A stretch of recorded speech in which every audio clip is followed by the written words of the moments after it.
Good evening, everyone. It is Monday, May 31st. The temperature is 19 degrees Celsius. It's a beautiful, gorgeous evening here in Scarborough, at east end of the city. I am walking here on Markham Road, near Scarborough, and just taking in a good evening walk before I head inside for the night. This is usually my route. I usually do this every day for an hour for the last year, even before the last year.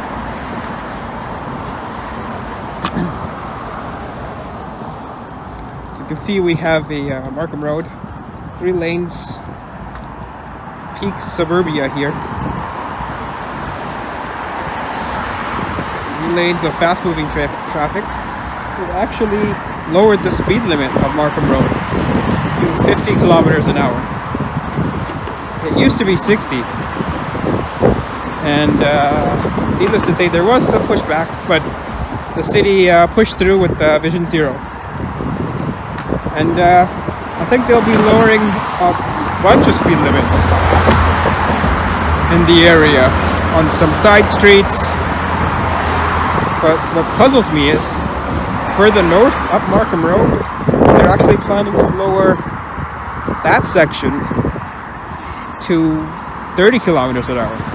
I believe it's north of McNichol up to Steeles.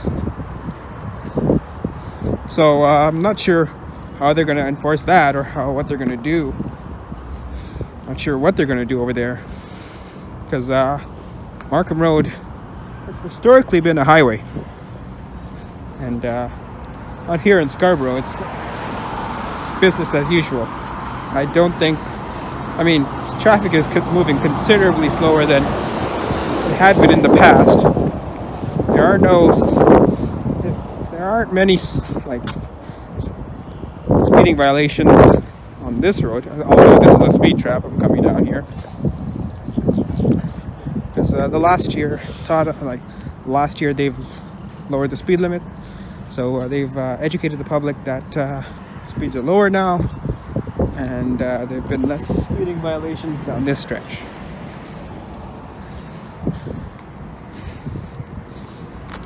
What would be really nice is if they put a bike lane, a couple of bike lanes along the side here. That would be ideal.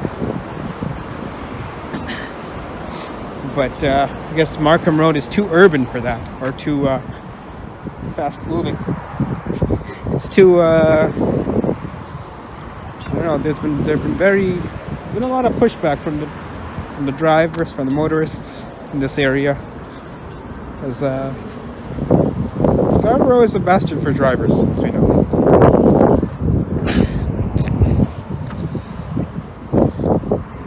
It is slowly changing, with, like I said, with Vision Zero lowering the speed limits on certain side streets.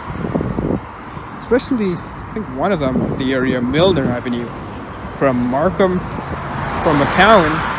all the way to Nielsen, is going to be lowered to 30 kilometers an hour. That is a huge stretch. Oh, there's the next wave of traffic. I think the light just turned green at Nugget, or McLevin.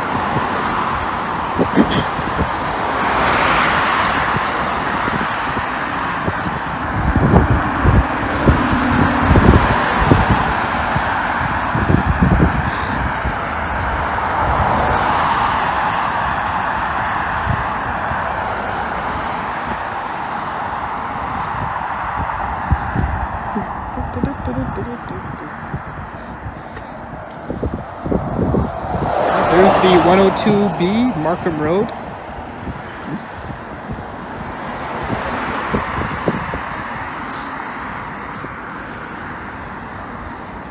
Yeah, it definitely seems like more people are abiding by the speed limit.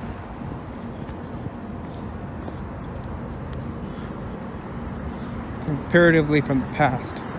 I know historically this is actually Highway 48. This was Highway 48. And then after the province downgraded downloaded the city roads or the provincial roads to the city in 1995 or 96. This became city owned, and Highway 48 is only north of gonna say Stouffville Road or Major Mackenzie Road, Major Mackenzie Drive East. Because in Markham, it's still not Highway 48. It's only Highway 48 in Stouffville.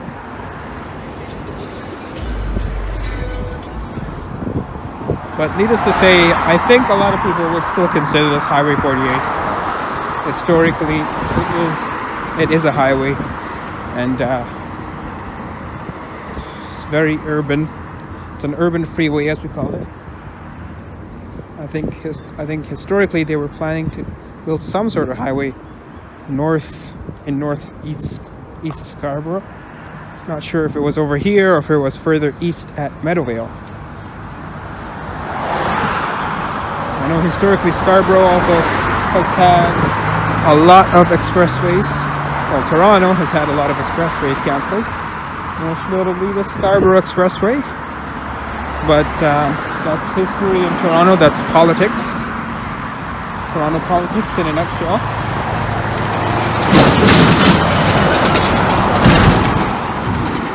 It seems like nobody can really agree with a certain plan.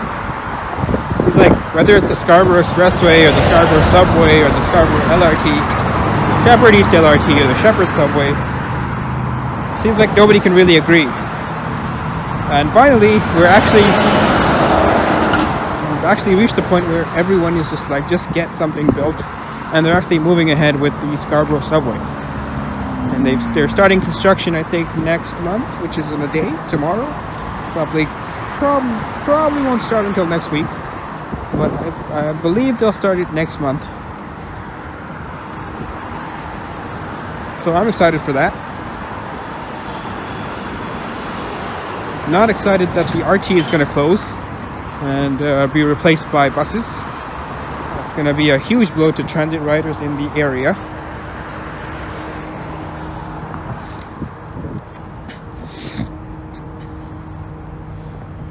There's the CPR marshalling yard.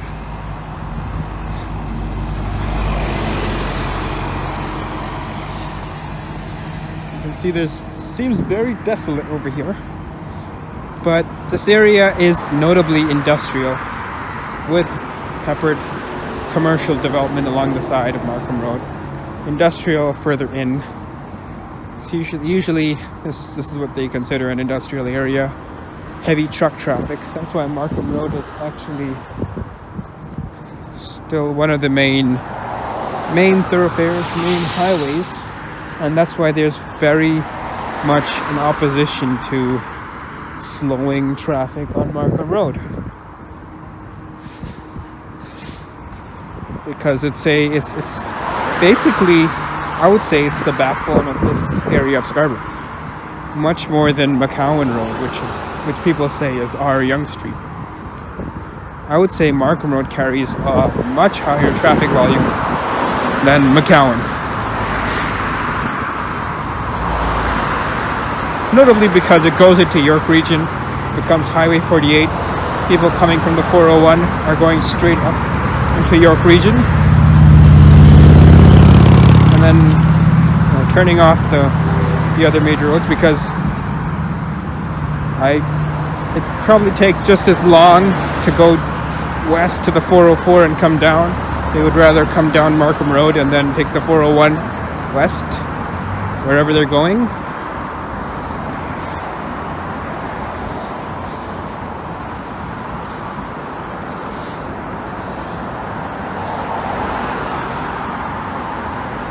That way I don't complain, because it's actually helping Scarborough and Scarborough businesses. A lot of drivers, a lot of traffic Markham Road sees. Helps pour into the Scarborough economy, and that is needed, especially now in the pandemic. This building has been under construction for the past year. They're almost done putting the final touches.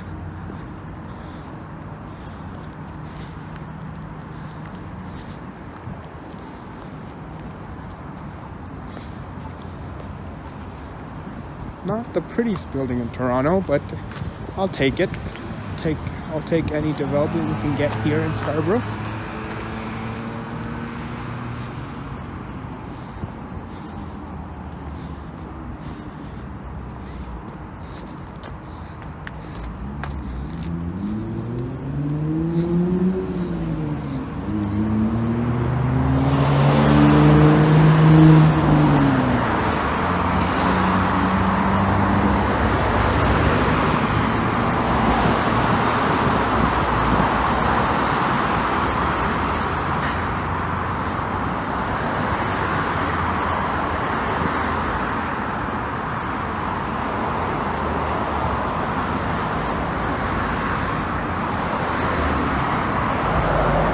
This has been the site of many traffic accidents with the pedestrians.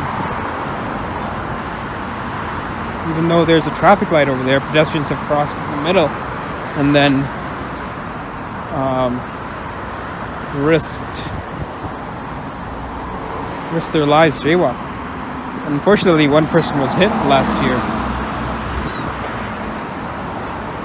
I don't know, it doesn't make any sense to me to jaywalk on Markham Road when people are going 50 above, sometimes 80 if they're speeding.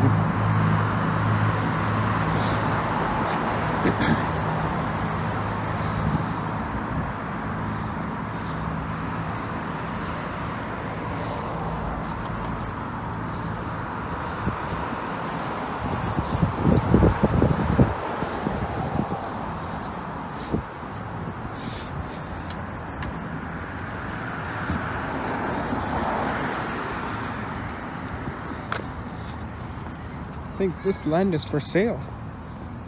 They're going to develop this land.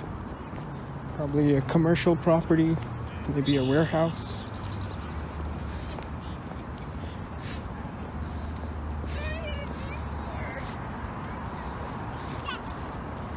Scarborough's got a lot of land prime for development.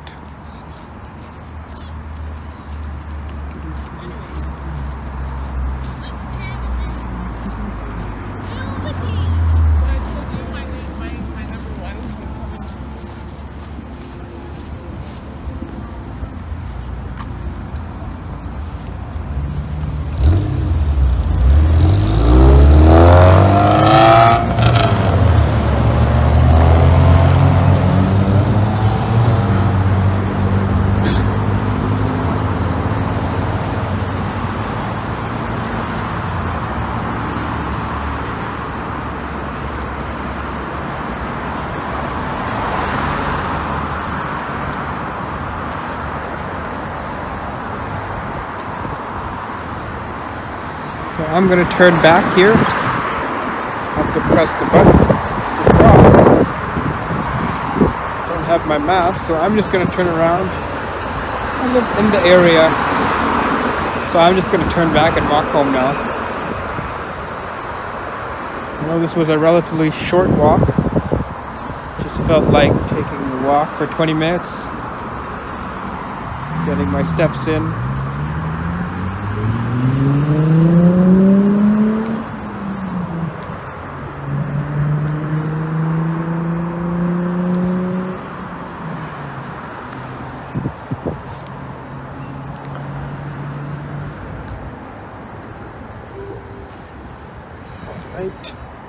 I love how they've changed the traffic lights in the area to go from walk first and then turn green.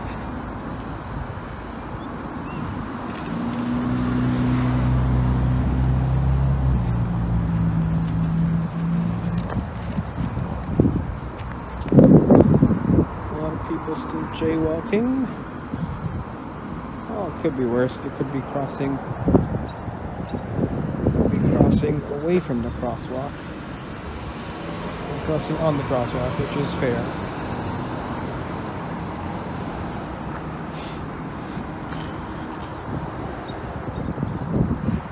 Yep. It's great that we get to walk first and then the light turns green. Feel a lot safer as a pedestrian. And it makes sense. think that's how they do it across the world.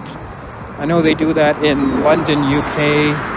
They do that in New York City, I believe.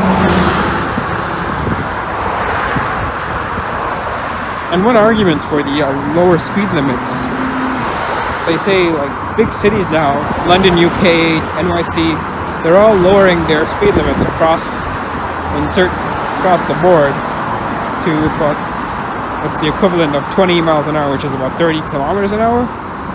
So Toronto, I would say Toronto's on the right track by doing it in certain areas, like in residential areas primarily. That's where it matters, and Toronto's actually doing it not across the board. They're actually doing it in certain areas where it actually makes a difference. So, but I'm puzzled still to wonder how lowering the speed limit on Markham Road north of McNichol up to Steeles is going to make much of a difference. I don't know if there's a lot of pedestrians up there. Maybe that's why. I know there's a lot of businesses up there. That's probably why. It's a big Walmart up there, but I'm not sure why they would do it for that huge stretch. If anybody has any idea, please let me know in the comments what the rationale was. Any Scarboroughans watching the video? I'm sure there are a lot of you. This is actually an interesting take because I got my inspiration from Johnny Stride's channel, and he did a few Scarborough videos. Being a Scarboroughan, I felt like, you know, it'd be natural for me to do one of the walking videos through my home turf, in a sense.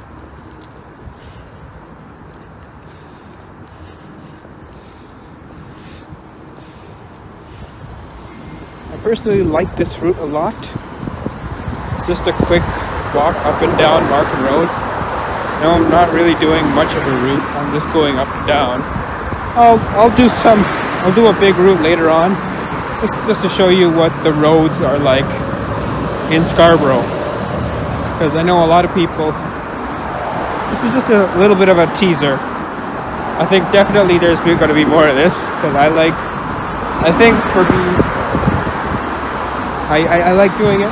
I like showing people what Scarborough is like to anyone who is not familiar, and telling people why Scarborough is what it is. There's a reason why the roads are designed the way it is. There's a reason why there's so much opposition to bike lanes on certain routes. We're not opposed to bike lanes. We're only opposed to bike lanes where they don't make sense. So this would be a road where bike lanes would not make sense.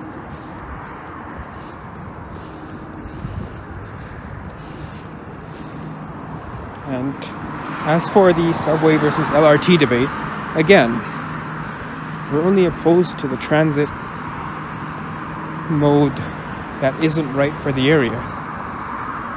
When you look at the development across Shepherd, I'll probably take a walk one day along Shepherd.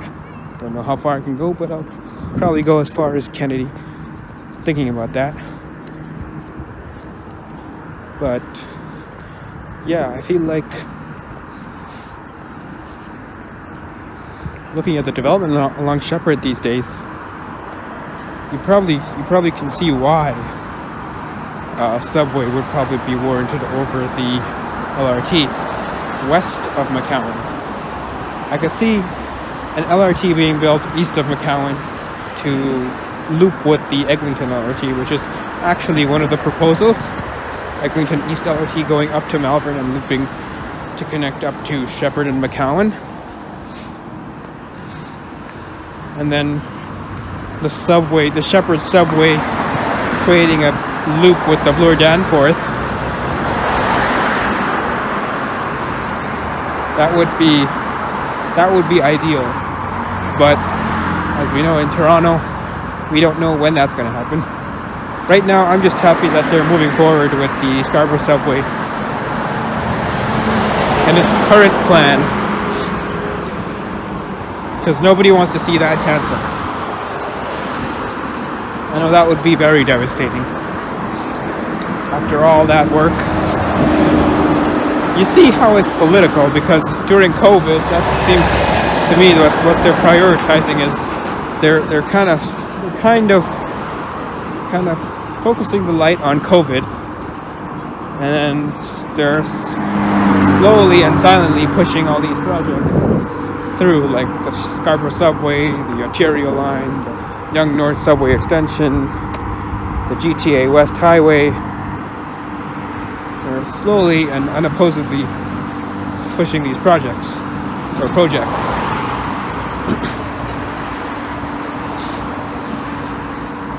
Which shows you how kind of spineless Doug Ford is, in a way. He's sort of limiting debate on all these projects. Although, for Scarborough, it seems like all parties are in favor of the Scarborough subway anyway. So it's not really much of a big deal for Scarborough, but it is a big deal for the other areas, especially Richmond Hill, downtown Toronto, East York,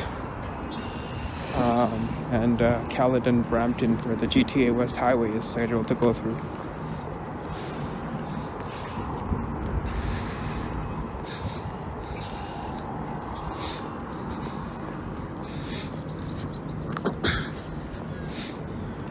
One thing I like about Scarborough is how a 401, probably do a driving video one of these days too. That's one of my ideas. How the 401 cuts directly right through Scarborough as if it was planned. Because Scarborough, again, some history on Scarborough, it's a master planned community where there was a right-of-way built for the 401. And Scarborough sort of evolved around the 401 rather than being built and the 401 cutting through Scarborough. It was built around it, which is kind of the argument not developers, but environmentalists make against new highways. Because when they see highways like the GTA West highway being proposed, they think, oh, it's just another recipe for urban sprawl. And that's what Scarborough basically sort of started out as. It was a post-war suburb that sprawled out of the downtown core because people basically wanted to live here in the 60s, and then after the 70s they basically started the Malvern project. Scarborough grew tremendously over the 70s and the 80s, with immigration and a whole myriad of reasons. I know Malvern is home to one of the largest Tamil diasporas in Toronto, or actually in Canada. Actually, no, I think it's the world. The world, yes, outside of Sri Lanka. And they actually came here after the war in 1989, up until recently, after 2010, when the war ended. I believe they have very, very strong roots in Canada, much like the Muslim community. The Muslim community came here steadily. They came here. They were here earlier. Then in the 60s, they kind of opened it up more to Pakistan and India, more from East Asia, and Arab countries. A lot of the French Arab countries went to Quebec. A lot of the English-speaking Arab countries, or the Arab countries, went to Ontario and the rest of the country. Ontario, Alberta, British Columbia.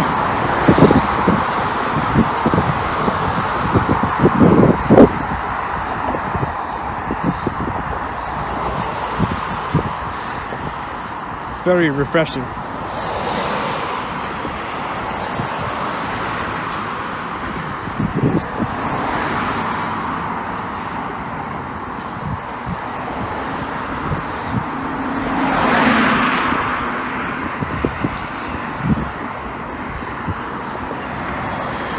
Actually, the mosque over there, I think you can see the minaret. Can't. You'll see it closer. There's the mosque. It was started in 1969, and it was started downtown. This area was not home of the mosque. This present site was built in 1990 when the mosque was bought this site, and they've been there for 31 years now.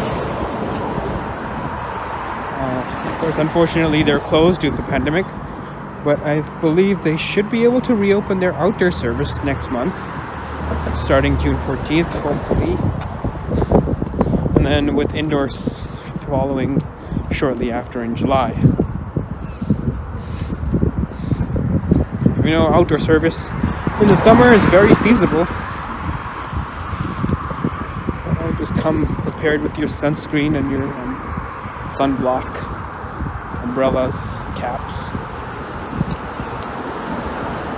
And it'll be a good sign for them actually to get the mosque back open. They're actually quite struggling with donations. You know, over the last month of Ramadan fasting, usually they raise about 500,000. I think they raised half that this time. But I think they're on the up and up because they held a vaccine clinic on the 23rd of May, pop up, and there's a school that's renting their second building. You can see the second building in the dark brown over there. There's a school that's renting that building. It used to be the school for the mosque was run from that building, but now the mosque is renting that to another school, and they're actually moving into that building today or this week. So it's kind of a nice cohesion, like a nice network of communities working together to sort of get through the pandemic, in a sense, because we're all in this together, as we know. Unfortunately, there are a lot of people struggling. A lot of people have moved back home to help out to their families, which is perfectly understandable. And there's a guy biking. And that is one of the arguments for bike lanes on Markham Road. But unfortunately, that's not going to happen, and you get people like that biking on the sidewalk on Markham Road. Not his fault. He doesn't feel safe biking on the road, so he bikes on Markham Road. But that is a case for bike lanes. At least protect bike lanes.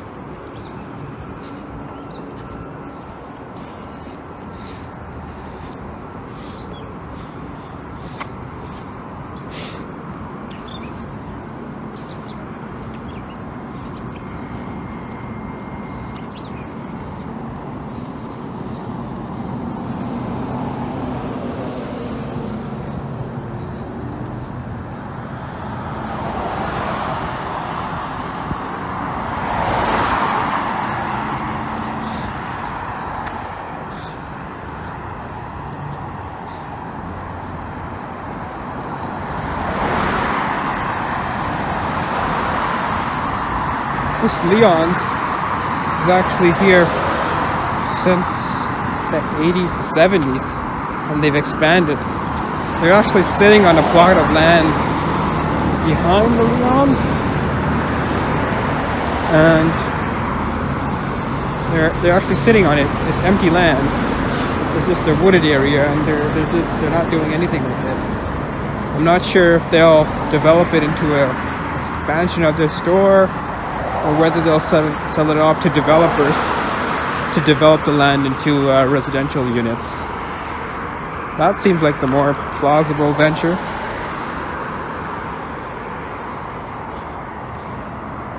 I feel like a lot of people are, but obviously that'll have to comply with zoning bylaws and everything, but I feel like this area needs more density. A lot of Toronto is on the up and up for density. I feel like this is one of them, especially down there at Markham and Shepherd. You see there's a couple of high rises. The one on the very left has been there for about 30 years. Maybe a bit more than 30 years, maybe 40 years. And this is Tim Hortons. And I am going to call it a video here. Thank you everyone for watching. Please like, comment, and subscribe for more videos like this. And give me your suggestions on where you want to see next in Scarborough. Thanks everyone.